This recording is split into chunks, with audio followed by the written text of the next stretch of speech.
Сәлем баршаңызға, сіздерге маковый рулеттің рецептісімен бөлісетін боламын. Толық нұсқасы видеоның астынан қарай аласыздар.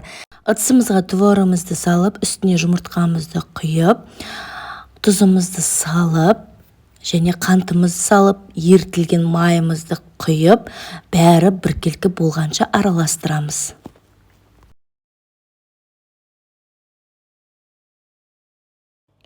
Біркелкі болғаннан кейін ұнымызды және разрыхителімізді салып, біркелкі болғанша илеп, салафанымызға салып, холодильнигімізде қоя тұрамыз.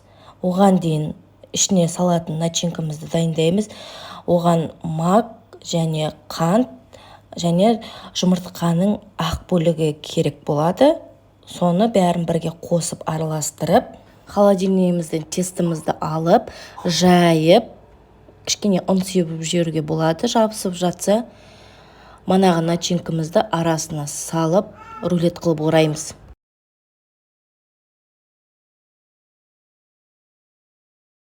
Формамызға салып, жұмыртқаны бетіне жағып, үстіне мак себеміз.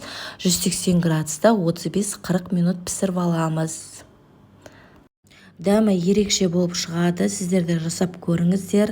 Менің каналыма тіркеліп, лүпіл басып, пікірлеріңізді қалдырып кетіңіздер.